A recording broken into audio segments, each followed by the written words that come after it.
My name is Marilyn, and I am 58 years old. 2 days before my only son's wedding, I received a text message that shattered my heart. Mom, maybe just come for the ceremony only. This was for a wedding I had paid $200,000 for. Later, his new wife called me trash while wearing the designer dress my money bought. Let me know where you're watching from, and hit that subscribe button if you've ever felt betrayed by someone you love. Sometimes, the deepest wounds come from those we've sacrificed everything for. Jackson was my whole world from the moment he was born. I raised him alone after my husband Robert died from pancreatic cancer, when Jackson was just 10 years old. The loss devastated us both, but somehow we found our way through the grief together. I promised myself that Jackson would never want for anything important, even if that meant sacrifices on my part. Those sacrifices became my daily reality. I worked as an accountant at Harrington Law Firm during the day and gave piano lessons on weekends. My social life dwindled to almost nothing as I focused on providing Jackson with stability and opportunities. When other women my age were dating or pursuing hobbies, I was helping with science projects or driving to baseball practices. Mom, you work too hard, teenage Jackson would say, noticing the fatigue in my eyes. Nothing is too hard when it comes to you, I always replied. Despite our modest income, we created beautiful memories together.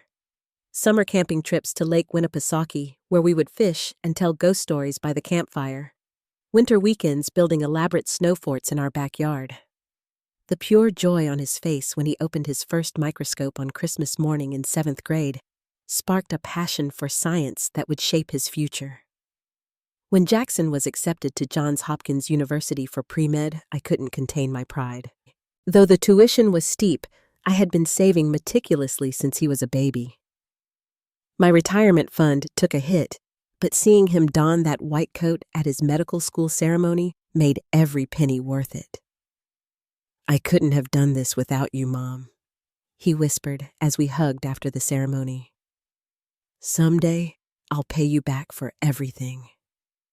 Throughout his medical education, I continued to support him financially when needed. A studio apartment close to the hospital during residency, a reliable car to get him safely to and from late-night shifts, even helping with his student loan payments when the burden became too heavy. I never complained. My own needs were simple. I wore the same winter coat for 15 years. Vacations were non-existent. My small 3-bedroom house needed updates I continually postponed. Jackson thrived in his medical career, eventually specializing in cardiology. He called regularly, visited on holidays, and seemed to appreciate all I had done for him. Our relationship felt solid and loving. Then 3 years ago, he met Veronica. She was undeniably beautiful, with long blonde hair, striking blue eyes, and the kind of polished appearance that spoke of privilege. Her family owned a chain of luxury car dealerships across the Northeast. She had an MBA from Wharton and worked in pharmaceutical marketing. On paper, they made perfect sense together, two attractive, successful professionals. Our first meeting was cordial but distant. She evaluated my modest home with quick scanning glances. Her smile never quite reached her eyes when I showed her Jackson's childhood photos. Still, she was polite, and Jackson looked happier than I had seen him in years. "Isn't she amazing, Mom?" he asked after she left. "She seems very accomplished," I replied carefully, not wanting to dampen his excitement. Over the next few months, I saw less and less of Jackson. Our weekly dinners became monthly, then sporadic. When they did visit, Veronica dominated conversations, speaking about exclusive restaurants, luxury vacations, and friends with familiar last names. I had little to contribute to such discussions. "Marilyn, you really should try to travel more," she once said. "It's so expanding for the mind." I smiled and didn't mention that my passport had expired years ago when paying for Jackson's education became my priority. 8 months into their relationship, Jackson proposed with a 3-carat diamond ring that must have cost several months of his salary. Later, I would learn that I had unwittingly helped finance that ring through a loan Jackson had asked for claiming it was to pay off an urgent credit card debt. "We're thinking of a short engagement," he told me over the phone. "Veronica has always dreamed of a summer wedding." I was happy for him truly, but something in the pit of my stomach tightened when Veronica added, "It's going to be the event of the season. Everyone who matters will be there." I wondered silently if I would be included among those who mattered. 6 months before the planned wedding date, Jackson invited me to dinner at an upscale restaurant I had never visited. Veronica was noticeably absent. "She's meeting with a potential wedding planner," Jackson explained, fidgeting with his water glass. "Actually, that's what I wanted to talk to you about." My heart warmed. Perhaps he wanted my input on the ceremony or was planning to incorporate some meaningful family tradition. "We've found the perfect venue," he continued. "The Rosewood Resort in Newport. It's right on the ocean with these amazing views and gardens for the ceremony." "That sounds beautiful," I said, genuinely happy to see his excitement. "It is, but—" he hesitated, his eyes darting away from mine. "It's expensive, really expensive. The total wedding will be around $200,000. The number hit me like a physical blow. It was more than my house was worth, more than my entire retirement savings. "Veronica's parents are contributing," he added quickly. "But they said they can only cover about a quarter of it. They've been having some cash flow issues with the business lately." I doubted that was true, given the Bentley her father drove, but I kept that thought to myself. "I hate to ask Mom, but is there any way you could help? I know it's a lot, but this is the wedding Veronica has always dreamed of, and I want to give her everything she deserves." In that moment, looking at my son's hopeful face, I couldn't bring myself to say no. I had never denied him anything important. Why start now? "I'll need to move some investments around," I said carefully. "But yes, I can help." The relief on his face was immediate. "You're the best mom. I promise we'll make it a day to remember for all of us." That promise would prove cruelly ironic. Once the funding was secured, Veronica took complete control of the planning process. Despite my significant financial contribution, I was systematically excluded from every decision. The wedding planner, a stern woman named Giselle with a French accent and perpetually pursed lips, began calling me directly only when payments were due. "We need $15,000 for the deposit on the venue by Friday," she would say without preamble. "The florist requires $30,000 half due now. The photographer Veronica selected is $15,000 plus travel expenses." Each time I transferred the requested amounts without complaint, depleting savings accounts and liquidating investments I had carefully built over decades. My calls to Jackson became less frequent and increasingly brief. He was always just heading into surgery or about to meet Veronica's parents for dinner. When I did manage to speak with him, wedding details dominated the conversation, yet my input was never sought. "Veronica found the most amazing cake designer," he would gush. 6 tiers hand-painted sugar flowers. It's going to be spectacular." When I asked if I could join them for the tasting, there was an awkward pause. "Oh, we actually did that last week. It was a last-minute thing." The pattern repeated with every aspect of the wedding. I wasn't invited to the venue tour. I wasn't consulted about the menu. When I offered to help address invitations, Veronica insisted a professional calligrapher was handling it. Perhaps most hurtful was being excluded from Veronica's bridal salon appointments despite funding the dress. I learned about her selection, a $25,000 custom Vera Wang gown, only when the bill arrived for payment. "Wouldn't you like me to see it?" I asked Jackson during one of our increasingly rare phone calls. "I am paying for it after all." His response was telling. "Veronica says it's bad luck for too many people to see the dress before the wedding." The engagement party was scheduled for July 15th, my 58th birthday. When I mentioned this coincidence to Jackson, hoping perhaps they had chosen the date as a way to include me in the celebration, his response was devastating. "Oh, I completely forgot that was your birthday, Mom. We can't change it now, though. The venue is booked, and invitations have gone out. Not only was my birthday not acknowledged during the party, but I was seated at a table far from the main celebration with distant acquaintances of Veronica's family. I watched from afar as toasts were made, my contribution to the festivities as invisible as I felt.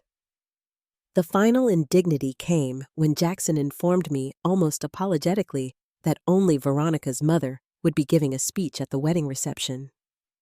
"Patricia has this really heartfelt toast prepared," he explained. "And the wedding planner says too many speeches drag down the energy of the reception." I swallowed my hurt and nodded. "I understand. Whatever makes your day special." But I didn't understand. I couldn't comprehend how my son, whom I had raised with values of gratitude and respect, could so thoroughly exclude me from one of the most important days of his life. A day I was primarily financing. 2 weeks before the wedding, I realized I had not received a formal invitation. Surely this was an oversight. I called Jackson, trying to keep my tone light.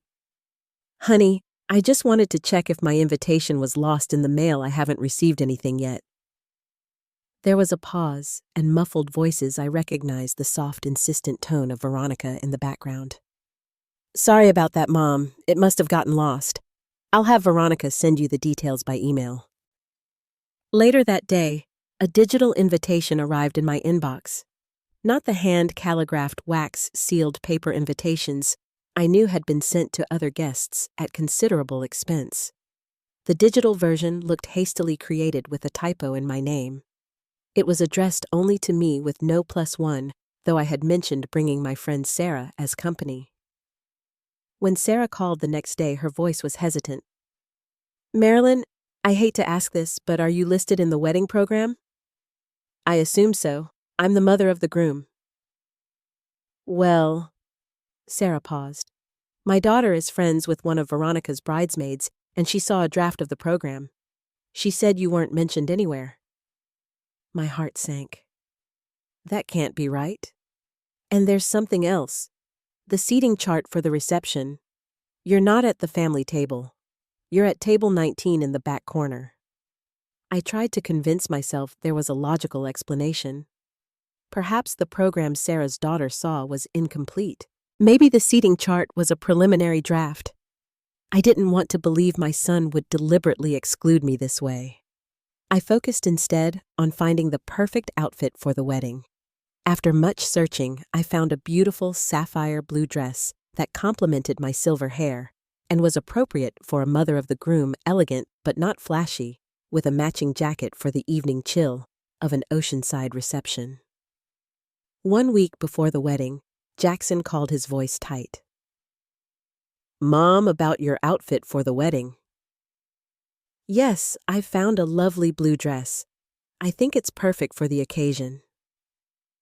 Veronica was wondering if you could wear something a bit more subdued. Maybe in a darker color, navy, or even black. Black for a summer wedding. It's just that blue is part of her color scheme, and she thinks it might clash with the bridal party photos if you're in a similar shade. I had already spent nearly $400 on the dress, a significant amount for me after depleting my savings for their wedding. But again, I acquiesced. "I'll see what I can find," I promised, swallowing my disappointment. The rehearsal dinner, traditionally hosted by the groom's family, had been taken over by Veronica's parents, despite my offers to contribute. I was seated at the far end of the table while Patricia, Veronica's mother, held court at the center. During the dinner, Patricia made several pointed comments within my hearing. "It's so important for a young man to marry into the right family," she said to another guest. "Social connections are everything in this world." Later she added, "We've always taught Veronica that class cannot be bought. You either have it or you don't." Her eyes flicked to me as she said this, taking in my simple dress and costume jewelry with a dismissive glance. I maintained my composure, smiling politely and focusing on the few guests who made an effort to engage me in conversation. Jackson barely spoke to me all evening, too busy charming Veronica's extended family. Then came the text message that confirmed all my fears. 2 days before the wedding, as I was packing my overnight bag for the trip to Newport, my phone chimed. Mom been thinking, maybe best if you just come for the ceremony only. Reception will go late, lots of dancing, not really your scene. No need to feel obligated to stay for all that. Let me know if you need help finding a ride back to your hotel after ceremony. I stared at the message, reading it over and over, willing the words to rearrange themselves into something less hurtful. But their meaning was unmistakable. My son, the child I had raised alone, sacrificed for, and was now gifting a $200,000 wedding, didn't want me at his reception. For the first time in our relationship, I felt something new toward Jackson. Anger. Not disappointment or hurt, but genuine anger. What had I done to deserve such treatment? When had my unconditional love and support become something to be embarrassed by? I didn't respond to the text. Instead, I finished packing, including my new black dress and the diamond earrings that had been my mother's, the only fine jewelry I owned. Whatever happened, I would face it with dignity. The day of the wedding dawned clear and perfect, as if nature itself had been bribed to cooperate with Veronica's vision. I arrived at the Rosewood Resort 2 hours before the ceremony, my stomach in knots. The property was even more impressive than I had imagined: sprawling oceanfront grounds with manicured gardens, a historic mansion for the ceremony, and a spectacular glass-walled pavilion for the reception. At the welcome table, I gave my name to a young woman with a tablet. Marilyn Thompson, mother of the groom. She frowned, scanning her list. Thompson? Oh, here you are. Her expression was odd as she checked off my name. You'll be seated in Section C, Row 3 for the ceremony. Not the front row reserved for immediate family. Row 3. I found my assigned seat noticeably separated from where Jackson's colleagues and friends were being placed in the first 2 rows. As guests filtered in, the seats beside me remained empty until an elderly couple I didn't recognize were directed there, apparently distant relatives of Veronica's. The ceremony itself was undeniably beautiful. Jackson looked handsome in his custom tuxedo, his face lighting up as Veronica appeared in her spectacular gown, the $25,000 creation my money had purchased. I had to admit she was a stunning bride, gliding down the aisle on her father's arm to the sound of a string quartet, another expense I had covered. Throughout the ceremony, Jackson never once looked in my direction. When they exchanged vows, promising to cherish and respect each other, I wondered if he remembered the values I had worked so hard to instill in him. When the officiant spoke of the 2 families joining together, I felt the irony keenly. After the ceremony, guests moved toward the cocktail hour on the terrace. I followed uncertainly Jackson's text message weighing on me. Was I truly expected to leave now? Before I could decide, a wedding planner assistant approached. Mrs. Thompson, let me show you to your table for the reception. So I was included in the reception after all. A small relief.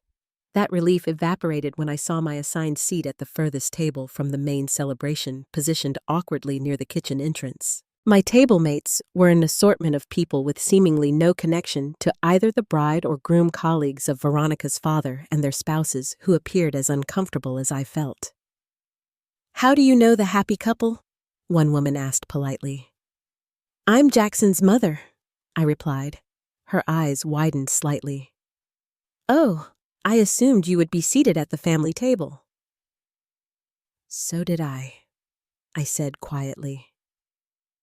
Throughout the dinner service, I watched the head table where Jackson and Veronica sat with her parents and the bridal party. They were laughing, toasting, completely immersed in their celebration. Not once did Jackson glance in my direction or attempt to visit my table. When Patricia, Veronica's mother, took the microphone for her toast, her words were like perfectly aimed darts. As parents, we dream of the day our children will find someone worthy of them. she began, her voice carrying clearly through the pavilion. Someone from a good family with the right background and values. In Jackson, our Veronica has found a man who has risen above his circumstances to become someone we are proud to welcome into our family. The implication that Jackson had come from unfortunate circumstances, that he needed to overcome my single motherhood, our middle-class life, was unmistakable. I sat rigid in my chair, maintaining a neutral expression through sheer force of will. After the toasts and first dances, I needed a moment alone. I made my way to the restroom, seeking a brief respite from the celebration that increasingly felt like a beautifully wrapped insult. As I approached the ladies' room, I heard Veronica's distinctive laugh from inside. The door was slightly ajar, and her voice carried clearly. I cannot believe she actually stayed for the reception after Jackson's text. Talk about not taking a hint. Another voice, a bridesmaid, presumably replied, She's sitting at that random table by the kitchen. Did you see her dress so department store clearance rack? I know, Veronica continued. She looks like trash among all our guests. I told Jackson she would embarrass us. Thank God we put her far away from anyone important. I can't believe Jackson came from that. You'd never know it looking at him now. That's because I've helped him see what quality really looks like. He's mortified by her, trust me. That's why he didn't want her in any of the formal photos. I hadn't even been aware there were formal photos taken. Another exclusion I hadn't known about. Well, at least she paid for everything, the bridesmaid said with a snicker. That dress looks amazing on you, and she footed the bill. Right, might as well get something useful out of her. I backed away silently, my legs unsteady, and found my way to a deserted corner of the terrace. Tears threatened, but I refused to let them fall. Not here. Not where anyone could see and report back to Veronica that the trash mother of the groom had been crying. From my secluded vantage point, I watched Jackson and Veronica on the dance floor. They were radiant, moving gracefully to the music provided by the 12-piece band I had paid for. Her diamond tiara caught the light as she threw her head back, laughing at something he whispered in her ear. The $200,000 I had sacrificed was draped around her in French lace and Italian silk, glittering in custom jewelry surrounding them in cascades of orchids and roses. In that moment, something crystallized within me. I had spent my entire adult life putting my son's needs and happiness ahead of my own. I had given until there was almost nothing left to give, and in return, I had been relegated to an embarrassing afterthought at the very event I had financed. I deserved better. With that realization came a sudden, clear determination. If this was to be my role in my son's new life, hidden away, unacknowledged, a secret source of funds, but nothing more, then I would need to redefine our relationship on my terms, not his or Veronica's. I squared my shoulders and made a decision that would change everything. I walked purposefully through the reception, no longer caring about being inconspicuous. At the main desk of the resort, I asked to speak with the event manager. "I'm sorry to bother you," I said to the polished woman who appeared moments later. "My name is Marilyn Thompson. I'm the mother of the groom and the person who has paid for this entire wedding." Her professionally neutral expression flickered slightly. "Yes, Mrs. Thompson. How can I help you?" "I'd like to make an addition to the evening's program. I'd like to offer a toast." "I don't believe you're on the schedule for toasts," she said carefully. "All programmed events were finalized with the wedding planner last week." "I understand that. However, as the financial sponsor of this event, I'm requesting an accommodation." I opened my purse and produced the folder of receipts and bank transfers I had brought along, a last-minute decision that now seemed like divine intervention. Every vendor payment, every deposit came from my accounts, including the balance due to the resort, which I believe is quite substantial. The manager reviewed the documents, her eyebrows rising slightly. "I see. I'm not asking for anything elaborate, just 5 minutes with a microphone before the cake cutting. I think that's a reasonable request given my contribution. She hesitated only briefly before nodding. Of course, Mrs. Thompson. I'll arrange it with the band leader. Would 15 minutes from now be acceptable? That would be perfect. Thank you.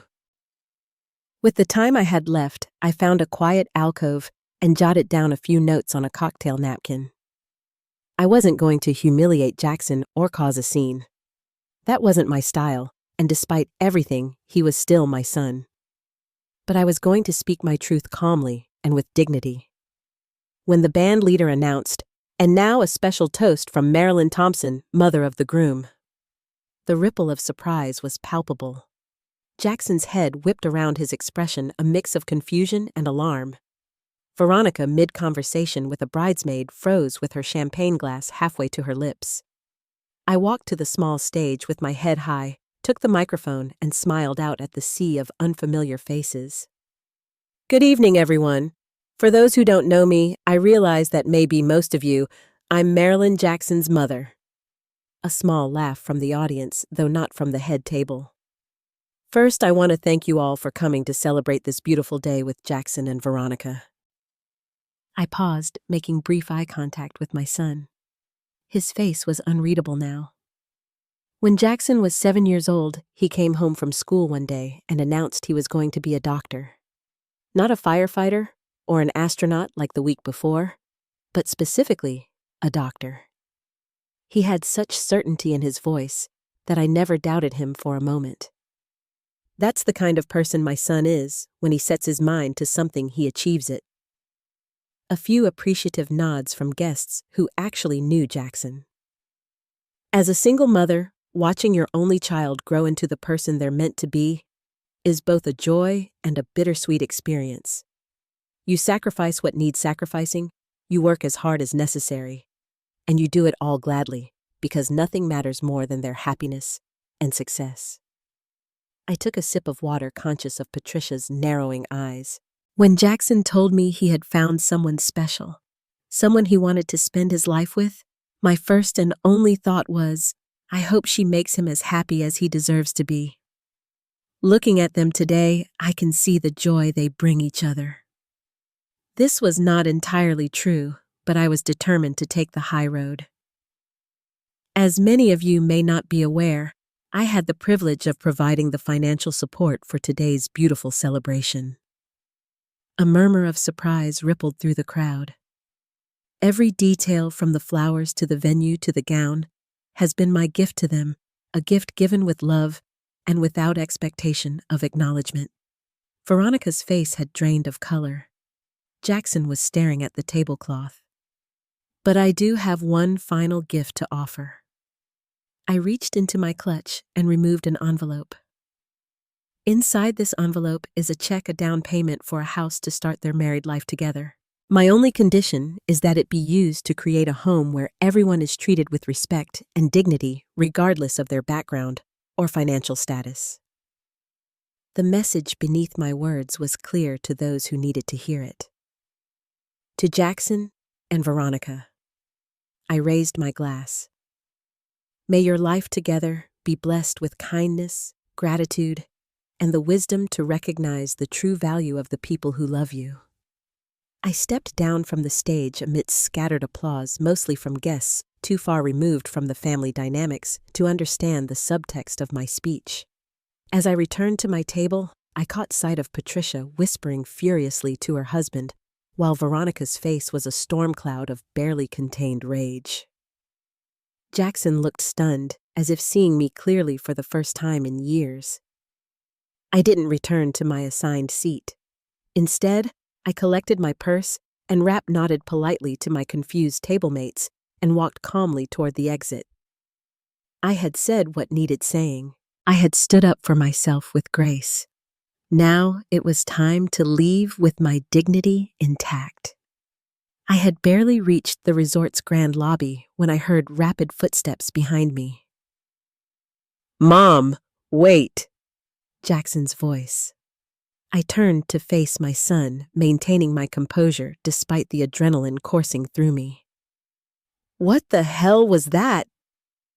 His face was flushed, Whether from dancing or anger, I couldn't tell. That was the truth, Jackson. Something that's been in short supply lately. You embarrassed me in front of everyone talking about paying for the wedding like we're some kind of charity case. His words stung, but I held firm. Is that what bothers you? That people might know I contributed, or that I dared to speak at all when I was clearly meant to remain invisible? That's not fair, he protested. We invited you. To the ceremony only, I reminded him. After I paid for the entire celebration, after I depleted my retirement savings to give you and Veronica the wedding of her dreams. You offered to help. We never forced you. No, you just took advantage of my love for you while systematically excluding me from every aspect of a day I financed. Tell me whose idea was it to seat me by the kitchen with strangers? He had the grace to look uncomfortable. The seating was complicated. There were protocols about parents' friends and business connections. I am your parent, Jackson. Your only living parent. And I was treated worse than your distant colleagues. Before he could respond, Veronica appeared still in her spectacular gown, face tight with controlled fury. How dare you? She hissed. How dare you make a spectacle and ruin our perfect day? I regarded her calmly. Hello, Veronica. Beautiful dress. I believe I have the receipt for it in my files. Is that what this is about, money? Are you so common that you need to brag about paying for things? I refused to be baited. No, Veronica. This is about respect, something I've been given precious little of despite my contributions. We never asked you to pay for everything, she said dismissively. That was your choice. A choice I made out of love for my son. A choice I might have made differently had I known I would be treated like an unwelcome obligation. Jackson stepped between us, looking uncomfortable. Mom, please, let's not do this now. When would be a better time after I leave as instructed? Perhaps never as, seems to be the preference. Veronica's parents appeared then, joining our tense circle. Patricia's eyes were cold. What is the meaning of this scene? She demanded. Guests are starting to notice. Mrs. Thompson was just leaving, Veronica said pointedly. Yes, I am, I agreed. But before I go, there's something you should know. I've instructed my bank to transfer all remaining vendor balances to your accounts effective immediately. Patricia blinked. What are you talking about? The final payments for the band, the photographer, the late-night snacks, the honeymoon suite, and various other details. Nearly $30,000 in outstanding balances that will now be your responsibility. You can't do that, Veronica gasped. I already have. The vendors have been notified that future communications should be directed to you. I smiled politely at their shocked faces. I believe the phrase is Venmo details to follow. This is outrageous, Patricia sputtered. We had an arrangement. Did we? I don't recall signing anything. I simply offered to help my son, and now I'm helping him understand an important life lesson about treating people with dignity. Jackson looked stunned. Mom, please can we talk about this privately? We had many opportunities for private conversations, Jackson. You chose not to have them. I straightened my spine. I will always love you. You will always be my son. But I will no longer allow myself to be used and discarded according to your or Veronica's convenience. With that, I turned and walked toward the exit, ignoring the furious whispers behind me. A valet brought my car, and I tipped him generously, perhaps the last extravagance from my depleted accounts. In the privacy of my hotel room, I finally allowed the tears to come. Not just tears of hurt and anger, but also of release. For so many years, I had defined myself solely as Jackson's mother, making his needs my purpose. Now, I would need to rediscover who Marilyn Thompson was beyond that role. As painful as the evening had been, there was also an unexpected lightness. I had stood up for myself. I had spoken my truth. And whatever happened next, I would face it on my own terms. In the 3 months following the wedding, I made significant changes to my life. After serious consideration, I sold my house. It was too large for one person and carried too many memories. I found a lovely 2-bedroom condo near the coast, about an hour from my previous home. The change of scenery was exactly what I needed. With the proceeds from the house sale, I was able to replenish some of my depleted retirement savings. Not all of it, but enough to provide security. I would need to work a few years longer than planned, but I found I didn't mind. My accounting job provided structure and purpose during a time when I needed both. I began exploring interests long set aside. I joined a local painting class, discovering a talent for watercolors I never knew I possessed. I signed up for a community choir, filling my Tuesday evenings with music instead of solitude. I even booked a guided trip to Maine's Acadia National Park, my first real vacation in over a decade. Through these activities, I formed new friendships with people who knew me simply as Marilyn, not as Jackson's mother. There was something freeing about building connections based on who I was, now not defined by my relationship to anyone else. Jackson's communications during this time followed a predictable pattern. First came angry texts about the embarrassment I had caused and the financial burden I had placed on them by transferring the vendor balances. I didn't respond to these. Then came more measured emails attempting to justify their behavior. We were just trying to have the wedding that worked best for everyone. And Veronica was under so much stress, you have to understand. Finally, about 6 weeks after the wedding, a voicemail that sounded more like my son. "Mom, I miss you. Can we talk? Really talk?"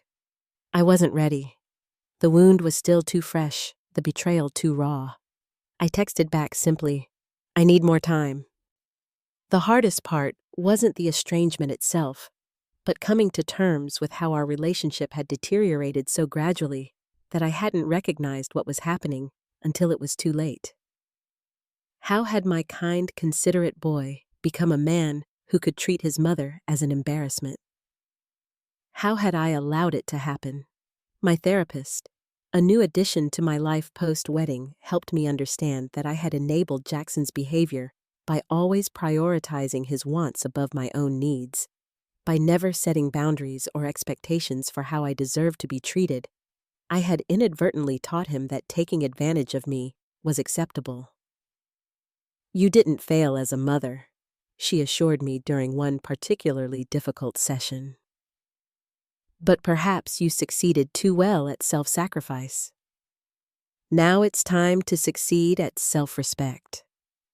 6 months after the wedding, I received a handwritten letter from Jackson. No email or text this time. "Dear Mom," it began, "I don't know if you are ready to hear from me, but I need to put these words on paper. I am deeply, profoundly sorry for how I treated you, not just at the wedding, but for months before. There is no excuse, though I've tried to find one to make myself feel better." He went on to describe the gradual way Veronica had influenced him, slowly isolating him from me, framing her criticisms of me as concerns for his growth and social advancement. How his desire to please her had led him to betray his own values. "The night of your speech after you left, everything fell apart," he wrote. Veronica and her parents were furious more about the money than anything.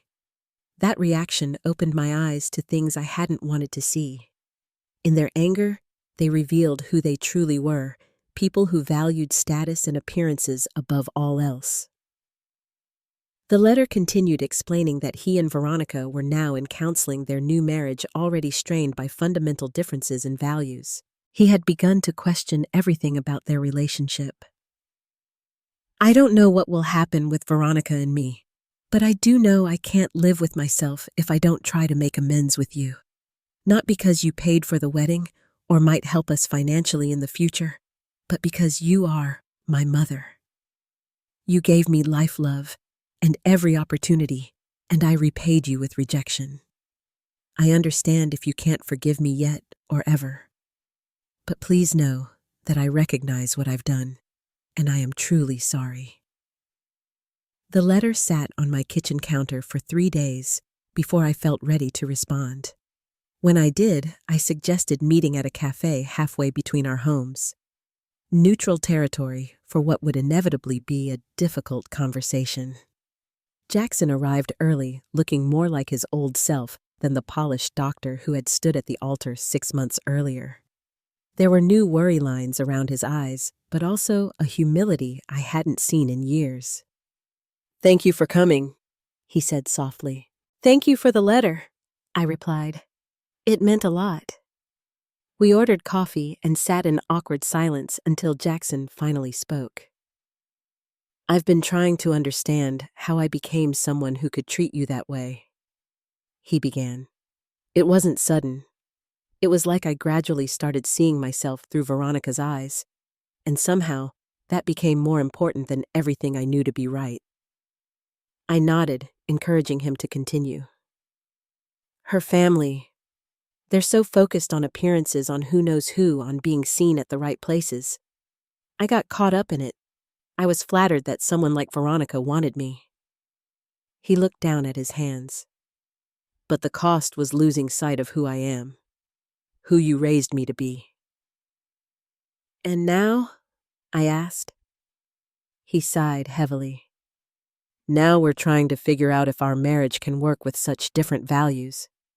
The last 6 months have been eye-opening. Veronica expects a certain lifestyle I'm not sure I want anymore. When I talk about simpler things, more meaningful things, she doesn't understand." I resisted the urge to criticize Veronica. Whatever happened between them needed to be his decision, not influenced by me. "I'm sorry you're going through this," I said honestly. "Marriage is hard enough without these kinds of fundamental differences." "Mom," he met my eyes directly. "I don't expect you to forgive me right away. What I did was unforgivable. But I want you to know that I see it now. I see how I hurt you, how I took advantage of your love. And I am so, so sorry." For the first time since the wedding, I reached across the table and took my son's hand. "I do forgive you, Jackson.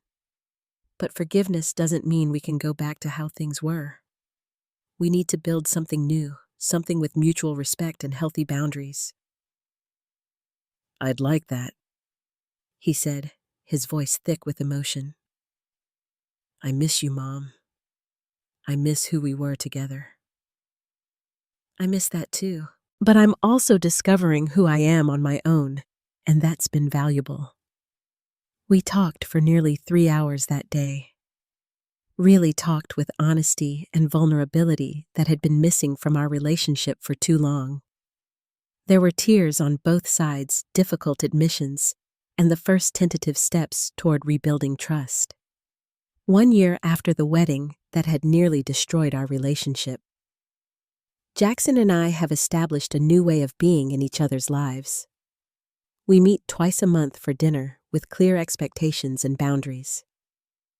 He has made efforts to truly know me as a person, showing interest in my painting classes and new friends. His marriage to Veronica remains uncertain. They continue in counseling, trying to determine if they can find common ground.